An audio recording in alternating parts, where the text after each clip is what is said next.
Olá, pessoal! Sejam todos muito bem-vindos a mais uma aula de língua portuguesa. Sou a professora Maristela Marchante e hoje temos uma aula bem especial para vocês. Vamos ver? Nós vamos estudar hoje relação entre textos. É o objeto de conhecimento da aula 30. E o detalhamento é recursos linguísticos, literários e semióticos. Então, vamos ter uma aula maravilhosa. Vamos lá?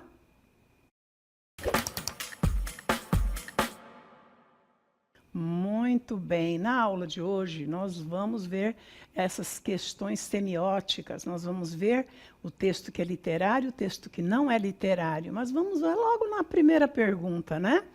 O que é literatura? O que vem a ser literatura?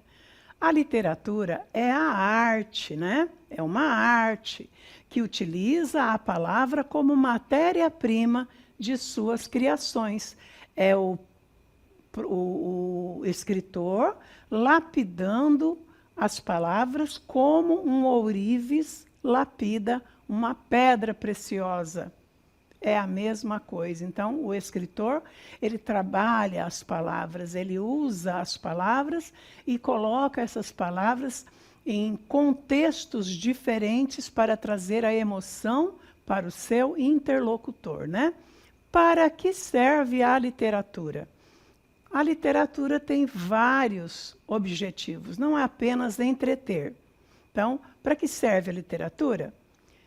O crítico literário Antônio Cândido defende que a função da literatura é organizar em palavras o nosso caótico mundo interior. O que ele quis dizer com isso? Que o poeta, o escritor, ele organiza em palavras aquilo que ele tem dentro dele, suas emoções, suas angústias, suas reflexões. Então, ele vai organizar isso em palavras, né? Então, para que serve a literatura? Para entreter, para divertir, para refletir, para denunciar. E vocês vão ver ao longo dos anos de estudo de vocês que a literatura tem esta responsabilidade, viu? De entreter, de denunciar, de refletir as situações do cotidiano. E continuando, para a arte literária, importa a elaboração especial das palavras num texto. Então, ela vai ser trabalhada, vai ser elaborada de uma forma especial, certo? Por isso, existe uma diferença enorme entre um texto de um manual de instruções e um texto literário. Um texto de manual de instruções, nós temos orientações, explicações, né? Já com o objetivo apenas de orientar, de informar, né? De aconselhar. Mas o texto literário, não. No texto manual de instruções, as palavras serão sempre usadas no seu sentido literal, ou sentido denotativo, aquele sentido que nós aprendemos, que nós conhecemos desde os primeiros anos do nosso letramento. E o texto literário, nós já aprendemos que as palavras fogem do seu sentido literal. Ele vai assumir sentidos diferentes de acordo com a intenção do autor, do poeta. Então, as palavras, elas vão assumir sentidos diferentes, dependendo, de acordo com a intencionalidade de quem está falando ou escrevendo. E mais, entre uma notícia de jornal e uma página de romance. Uma notícia de jornal também, o sentido é denotativo, o sentido literal da palavra, que tem como objetivo apenas informar. Já uma página de romance, vocês já leram um romance? Se não leram, eu convido vocês a ler. Leia um romance. Vocês vão se encantar, vão ficar presos dentro das páginas. Vocês vão viajar dentro da história. É maravilhoso, é uma experiência deliciosa. Por quê? Porque o autor, o poeta, ele vai escrever, o escritor, ele vai trazer para o leitor, para o interlocutor, todas as emoções que ele está sentindo. Então, tem muitos romances muito bons.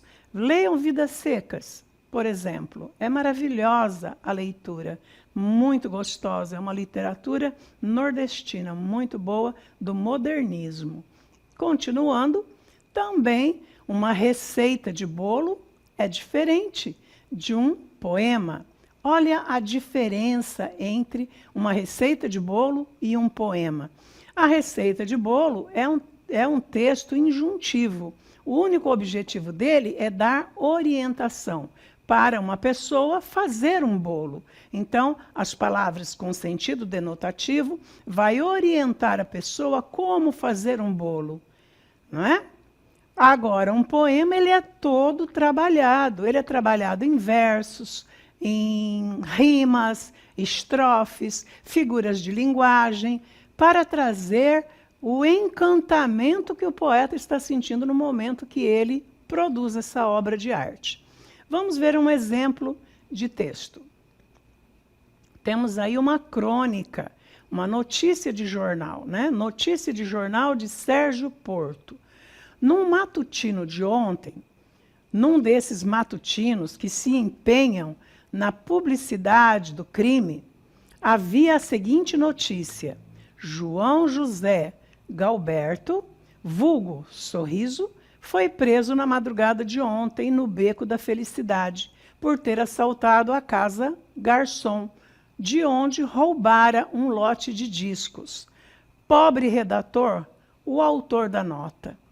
Perdido no meio de telegramas, barulho de máquinas, campainha de telefones, nem sequer notou a poesia que passou pela sua desarrumada mesa de trabalho e que estava contida no simples noticiário de polícia.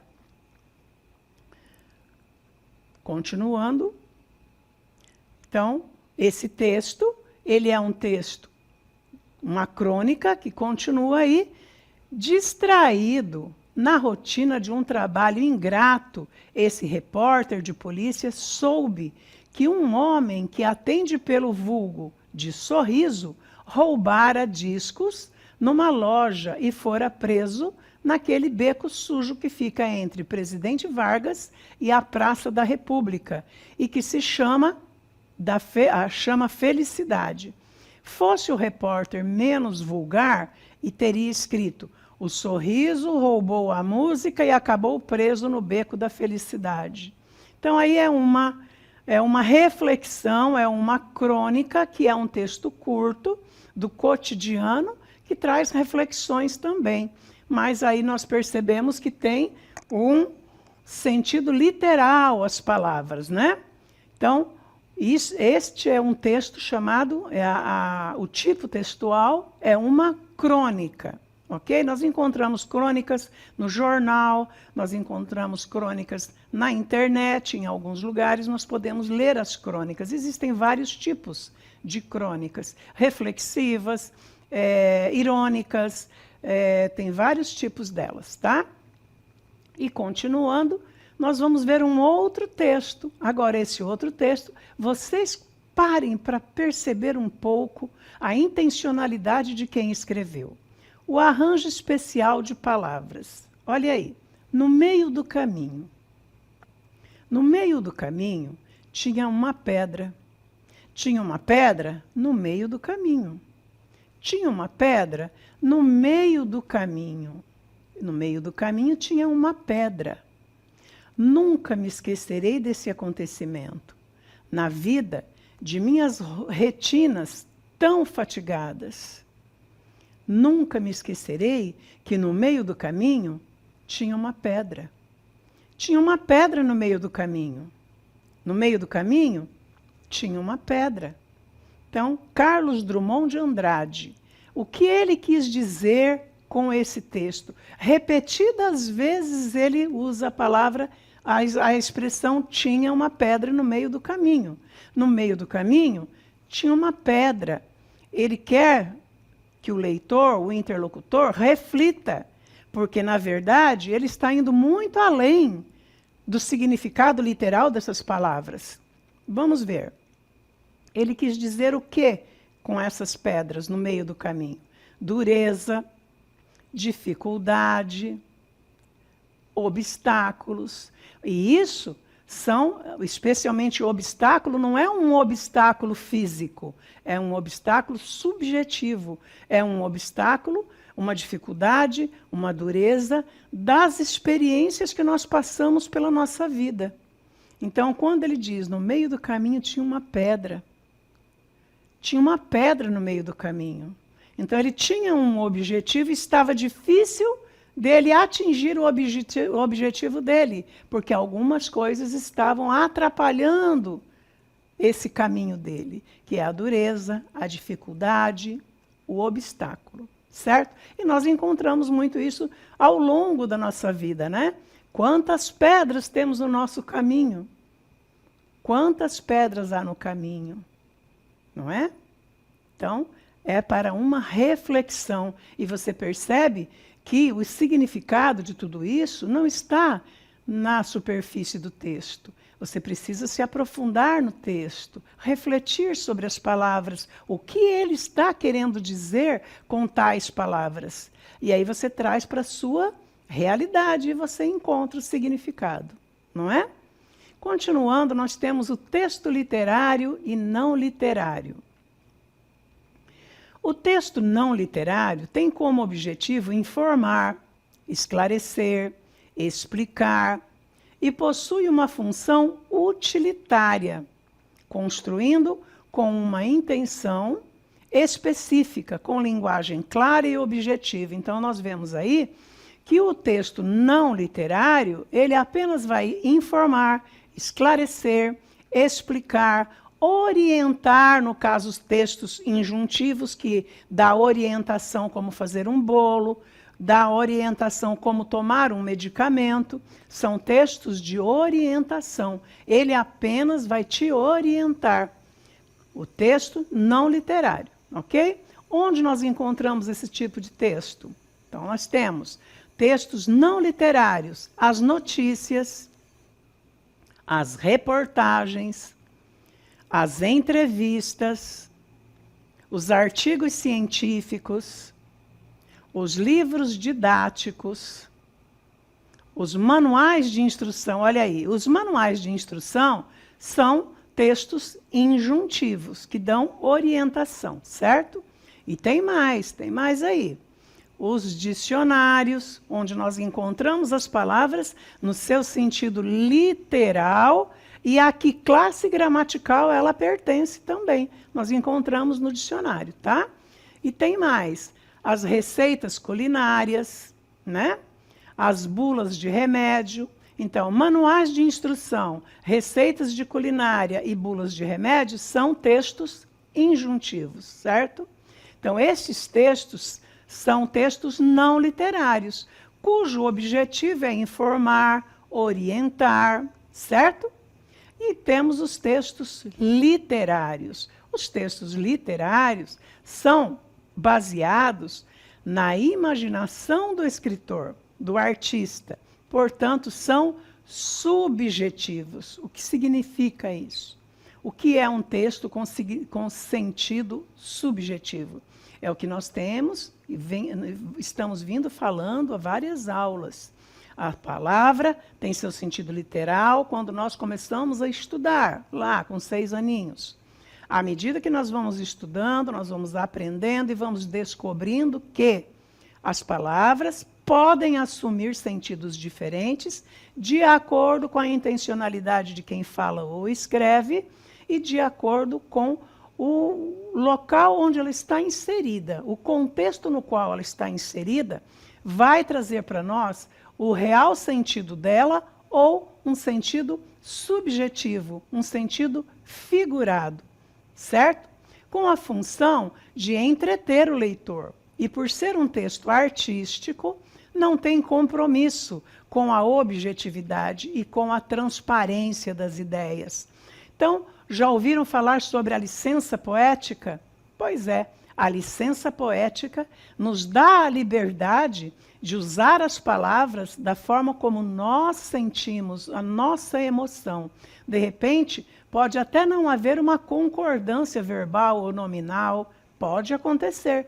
Acontece muito nos poemas. Muitas vezes, um verso precisa ter um número certo de sílabas poéticas, aí então fujo da regra e um ditongo vira um hiato. Um hiato pode virar um ditongo, para que eu cumpra o meu objetivo de fazer um poema de forma fixa. Então, eu tenho essa licença poética. Uma palavra que é paroxítona, ela acaba não sendo mais paroxítona, ela acaba sendo um hiato. Por quê? Porque dentro de um poema, eu tenho a preocupação em contar sílabas poéticas. E aí acontece essa licença poética. E dentro do romance também pode acontecer, da novela, do conto, pode acontecer essa licença poética. E aí nós não vamos ter a responsabilidade, o compromisso com a objetividade, e muito menos com transparência de ideias. Por quê? Porque o autor, o poeta, o escritor, a preocupação dele é levar a emoção para o seu leitor. Basicamente, ele quer levar a emoção que ele está sentindo. Ele quer entreter. Mas, ao longo do tempo que vocês vão estudar ensino fundamental e depois ensino médio, vocês vão descobrir que a literatura também, ela cumpre um dever de reflexão. Leva o leitor a refletir sobre as condições de vida, da existência. Leva o leitor a pensar na sua própria condição humana. E também, lá no romantismo, vocês vão descobrir que a literatura também serve para um objetivo: denunciar as desigualdades sociais.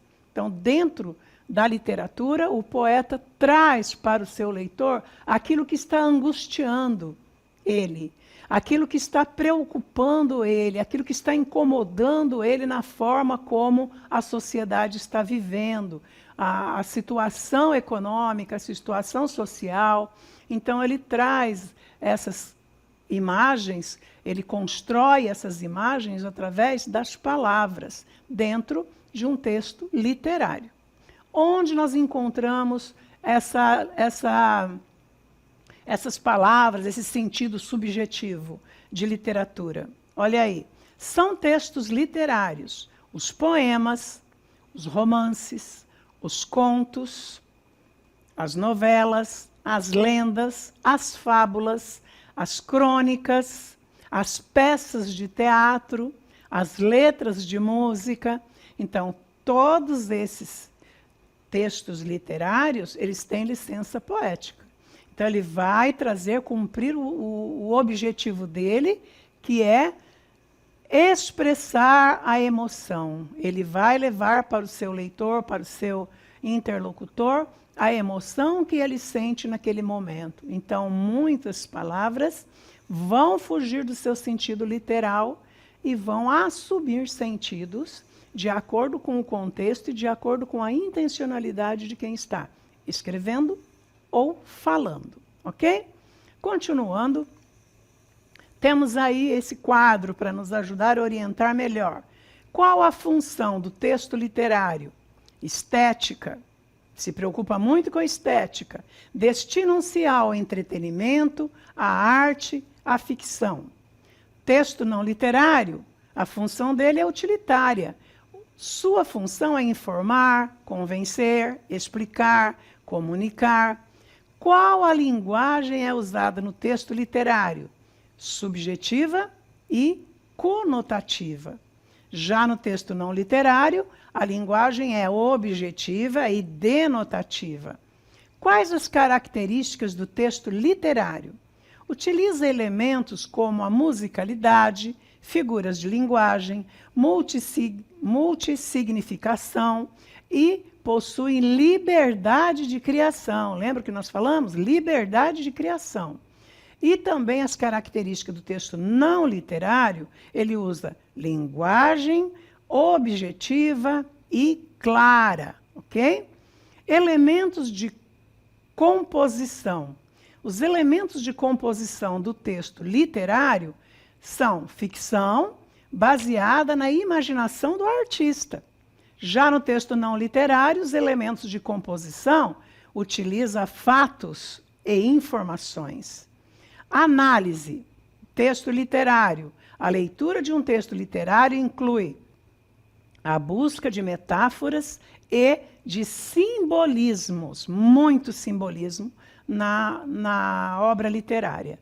Já no texto não literário, analisa um texto não literário. A análise, né, de um texto não literário requer confirmação de fatos, é a ciência, né?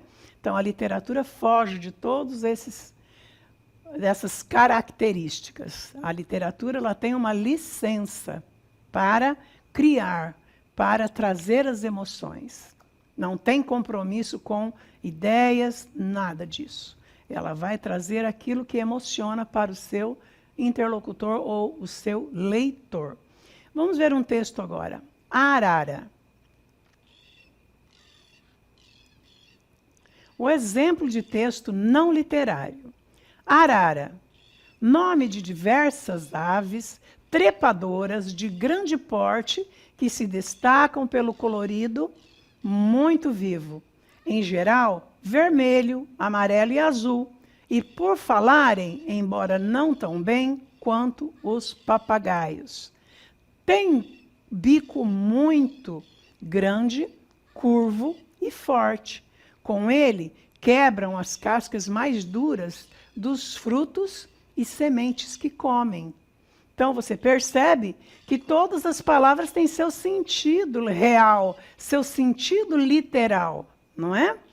Já vamos ver um exemplo de texto, o texto literário. Exemplo de texto literário. A incapacidade de ver, a incapacidade de ser verdadeiro. Paulo tinha fama de mentiroso. Um dia, chegou em casa dizendo que vira no campo 2 dragões da independência cuspindo fogo e lendo fotonovelas. A mãe botou-o de castigo. Mas na semana seguinte ele veio contando que caíra no pátio da escola um pedaço de lua, todo cheio de buraquinhos, feito queijo. E ele provou e tinha gosto de queijo. Desta vez, Paulo não só ficou sem sobremesa, como foi proibido de jogar futebol durante 15 dias. Quando o menino voltou falando que todas as borboletas da terra passaram pela chácara de Eupídia e queriam formar um tapete voador para transportá-lo ao 7º céu, a mãe decidiu levá-lo ao médico. Após o exame, o doutor Epaminondas abanou a cabeça. Não há nada a fazer, dona Coló. Esse menino é mesmo um caso de poesia. Olha a criatividade do garoto, né? Então, nós percebemos que a criatividade dele, ele tinha muitos sonhos. Então, ele imaginava, tinha uma imaginação muito fértil. Então, quando ele ia para a escola, ele trazia sempre uma novidade, né? Isso acontece com as crianças em determinadas idades. E ele trazia essas novidades e a mãe ficava preocupada, punha de castigo, achava que ele estava inventando moda, né? Quando, na verdade, é a criatividade dele. Quando foi levado ao médico, o médico disse, não há nada de errado com ele. Esse menino é pura poesia. O que ele quis dizer com tudo isso? O que o doutor quis dizer com tudo isso? A poesia é a beleza. Lembra sempre, poesia é a beleza daquilo que você lê. Se você lê um texto e ele é lindo, você se emociona, se ele te prende, te seduz, há poesia nesse texto. Então, geralmente, os poemas têm poesia, mas tem poema que não tem poesia. Depende da criatividade de quem o fez. Então, o poema é o texto escrito em versos, em estrofes, com algumas sílabas poéticas, às vezes contadinhas, com rimas pobres, ricas, raras. Isto é um poema. É o registro daquela ideia do poeta. Agora, quando você lê o poema e ele te seduz, ele te emociona, aí há poesia. Então, a poesia é a beleza, é o subjetivismo daquilo que você está lendo. Então, você pode encontrar a poesia num poema, você pode encontrar poesia num romance, e há muita poesia no romance. Você pode encontrar poesia na novela, nas letras de música, muito lindas também. Há muitas letras de músicas que são verdadeiras poesias. Eu cito Djavan, amo as músicas do Djavan. Então, procure ler sobre isso, procure ver, pesquisar letras de músicas que realmente há uma beleza, há um encantamento. Então, nós podemos ver isso, é a poesia. Se eu sinto isso, há poesia. Então, o texto não literário, ele apenas vai informar. Ele apenas está comprometido com a realidade, com os fatos. Já o texto literário, ele vai te dar asas para você voar. Por isso que muitas pessoas dizem que quando você lê, você viaja sem sair do lugar. É justamente isso. Quando você lê um poema, você é capaz de visualizar todo lugar onde está acontecendo a história. Isto já me aconteceu, de eu estar lendo um romance que era do oeste dos Estados Unidos. E esse romance era uma cidade que estava abandonada. E enquanto eu estava lendo, eu via a cidade abandonada e rolos, sabe aqueles matos secos envolvidos assim numa bola, voando com o passar do vento e sendo levado pelo vento. Então você visualiza, você viaja, você consegue imaginar, você consegue alcançar aquilo que o poeta, aquilo que o escritor estava sentindo no momento que ele escreveu. Para isso você precisa ter olhos espirituais. Você abre a sua emoção para você realmente se entregar. Então, um texto literário, ele não fica nas margens do texto, não fica na superfície. As palavras tomam sentidos diferentes e aí você precisa se concentrar para você entender nas entrelinhas o que aquele poeta, o que aquele autor quis dizer com aquelas palavras, com aquelas expressões, com aquelas figuras de linguagem, que nós sabemos que são mecanismos, que são formas que o autor, o poeta tem para expressar a sua emoção. É muito importante que para ler uma literatura você abra o seu coração. Ok? Espero que vocês tenham gostado da aula de hoje. Eu gostei muito. Até a próxima!